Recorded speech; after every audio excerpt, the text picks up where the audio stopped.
Ассалаумағалейкум достар. Алматының әуежайында отырмын. А, Жол азабы, көр азабы дейді қазақ. Соған қарамастан екі бірдей жекпе-жекте енді қарап отырмын. Таңғы сағат 6 және уақыт бар кезде дәл осы екі жекпе-жектің қорытындысын жасап тастайын деп шештім әуежайда отырып.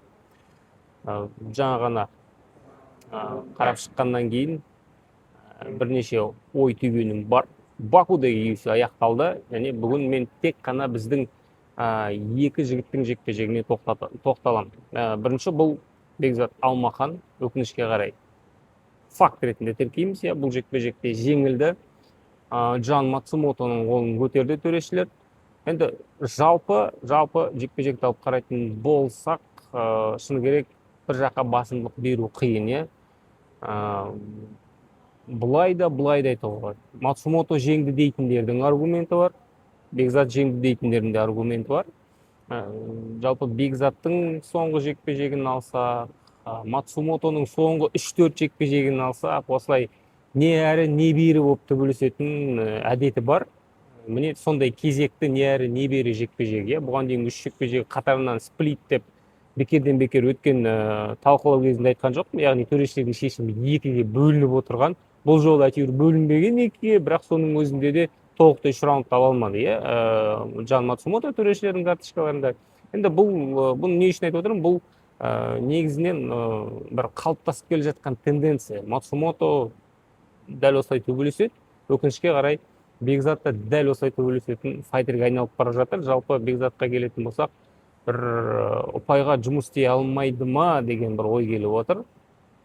Мен үшін өкініштісі Бекзаттың осындай бір талантқа ие бола тұра, өкінішке қарай UFC-де өзін толық аша алмау. Оған себептер көп болуы мүмкін. Негізінен бұл UFC-ге қалай кірген жігіт екенін білеміз. Любимчигі болған жоқ ешкімнің. Матчмейкинг ешқашанда бұл жігітті аяған емес. Ең осал қарсылас осы Джан Мацумото шығар. Катона деуге де болады. Бір жағынан кезінде Мацумотоның өзіне ұтылған. Жарайды, оның барлығы лирика. Жекпе-жек бойынша айтатын болсақ, енді төрешілердің шешімін түсіну қиын. Бір төреші ұтып тұрған бірінші раундты бермей қойған Бекзатқа, және үшінші раундты дәл сол төреші берген, ал қалған екі төреші Бекзатты бермеген. Негізінен 1 мен 3-ті Бекзат алды деуге негіз бар. Тек қана екінші раунд бізде ешқандай бір күмән қалдырмаған шығар. Екінші раунд Джан Мацумото сөзсіз. Бекзат мен үшін Тапуриямен қалай төбелесті, дәл сондай мәнерде төбелесіп шықты. Айтарлықтай бір комбинациялар жоқ. Қарсыласты тек қана бір құлатуға, мерзімнен бұрын жеңуге, нокаутқа жіберуге ғана көзделген шабуылдар. Яғни ұпай түгендеу деген ой атымен жоқ, өкінішке қарай. Және де менде бізде салыстыратын материал көп. Салыстыра берсек, бірақ Бекзат пен Азаттың карьерасын ұқсатам. Бір командадан келгендер, UFC-ден бірдей көрсеткішпен кетті, 1-3. Және екеуінің де UFC-де қалатын, алысқа баратын, шабатын потенциалы бола тұра, осылай өкінішке қарай UFC-ден кетіп жатыр. Бекзат Алмаханның да кететін түрі бар, енді 3 жекпе-жек ұтылғаннан кейін бәлкім келісімшарт ұсынбайтын шығар деп ойлаймын. Бәлкім бұл команданың факторы болуы мүмкін.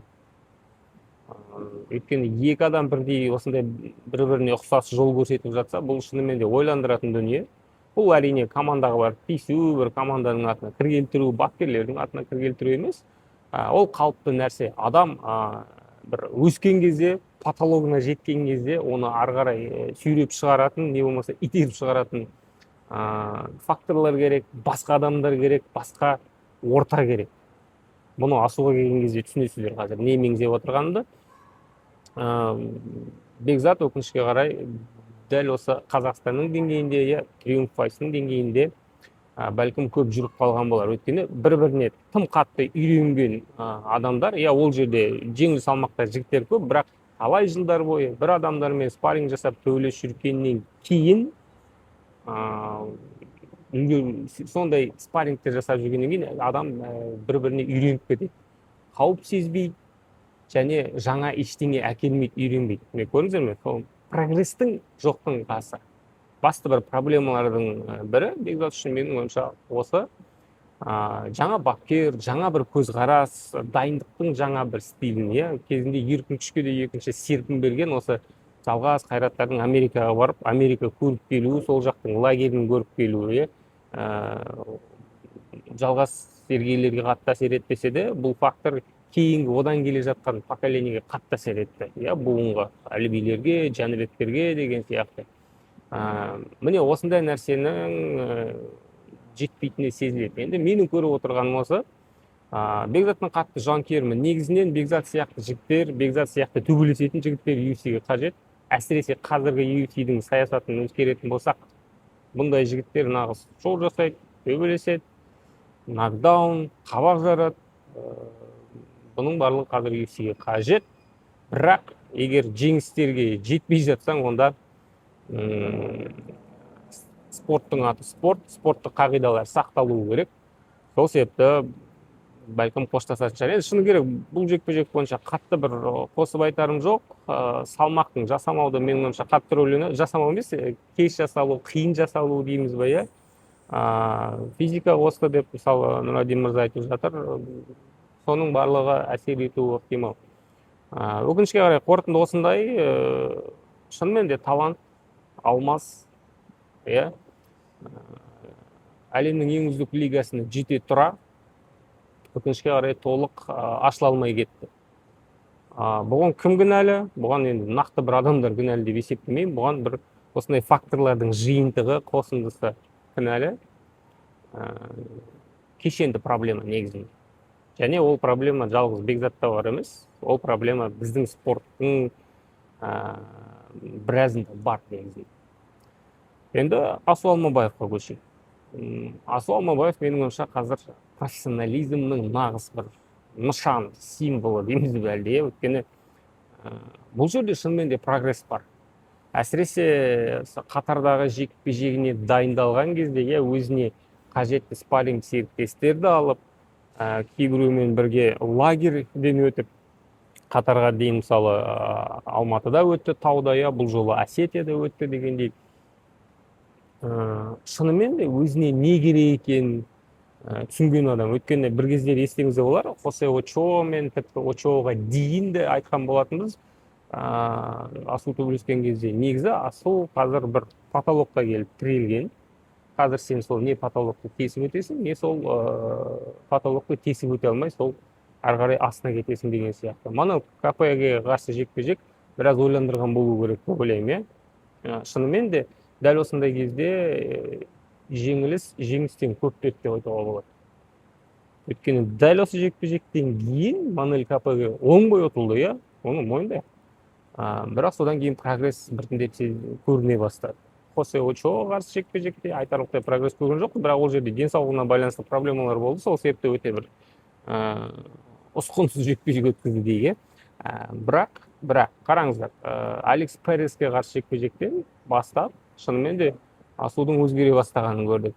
Жалпы подход көзқарасты өзгерткен, бұл жекпе-жекке деген дайындық үрдісін өзгерткен, және ең бастысы не бере бастады? Асу қатарынан екінші рет мерзімінен бұрын жеңіске жетіп жатыр. Осыған назар аударыңыздар. Және бір әшейін жатып алып ұзақ дайындайтын тәсілдер емес, мысалы Гильотина қалай әдемі кетті?